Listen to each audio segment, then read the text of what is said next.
Pada video kali ini, saya ingin menjelaskan tentang bagaimana cara menghitung bagi hasil maupun membagi kerugian dalam suatu usaha sirka dengan akad mudharabah.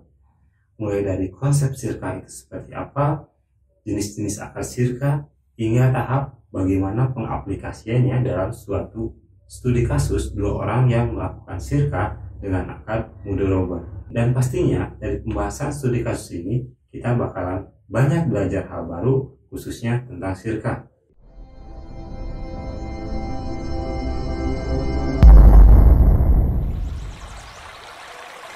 Bismillahirrahmanirrahim. Assalamualaikum warahmatullahi wabarakatuh.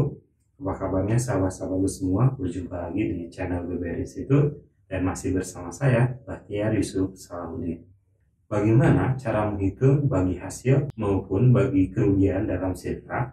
Baiknya kita pahami terlebih dahulu sedikit konsep dari sirka itu seperti apa. Sirka secara definisi sederhananya adalah suatu alat atau metode kerjasama atau bersinergi yang sesuai dengan syariat Islam, sehingga pastinya terikat dengan aturan-aturan syariat Islam khususnya yang ada di dalam Al-Quran dan hadis. Dimana dengan kita bersirka sangat memungkinkan merealisasikan ide-ide usaha kita ataupun membangun bisnis tanpa ada sentuhan bank sama sekali. Karena dengan sirka sangat memungkinkan kita untuk bisa bekerja sama dengan investor dalam hal permodalan. Oleh karena bisnis kita tanpa ada sentuhan bank, maka dapat dipastikan bisnis kita terbebas dari yang namanya riba, sesuatu yang diharamkan dalam syariat Islam, yang dimana mayoritas ulama memasukkan dosa riba ini ke dalam salah satu dari 10 dosa besar, setara dengan menyebutkan Allah atau syirik, membunuh, berzina, lari dari medan perang, dan lain sebagainya. Kemudian kita harus mengetahui juga jenis-jenis dari akad sirka. Sebenarnya akad sirka jenisnya sangat banyak sekali, namun jika kita lihat secara garis besar dapat dibagi menjadi dua bagian besar. Pertama yaitu sirka dengan akad mudharabah dan kedua sirka dengan akad musyarakah. Di mana perbedaannya yang paling mendasar yaitu dalam sirka dengan akad mudharabah, di mana ada salah satu pihak atau lebih yang hanya berperan sebagai investor atau pemilik modal saja. Sedangkan di dalam akad musyarakah, semua pihak yang terlibat dalam sirka itu harus turut serta mengelola usaha sirka tersebut. Tidak boleh ada satu atau lebih yang berperan hanya sebagai pengelola saja.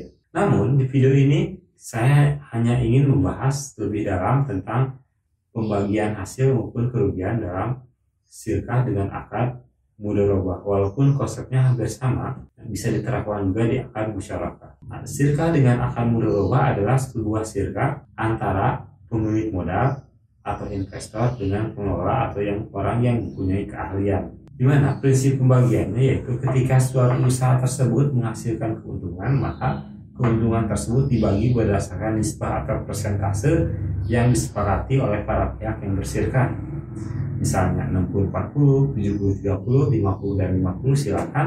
Itu semua tergantung dari kesepakatan para pihak yang bersirka. Kemudian ketika sirka tersebut mengalami kerugian, yang kerugian tersebut bukan disebabkan kelalaian pengelola, melainkan karena faktor eksternal, misalnya karena daya beli sedang menurun, banyaknya kompetitor baru, ataupun misalkan sedang ada pandemi yang seperti sekarang ini, sehingga menyebabkan penjualan menurun dan pada akhirnya usaha sirka tersebut mengalami kerugian.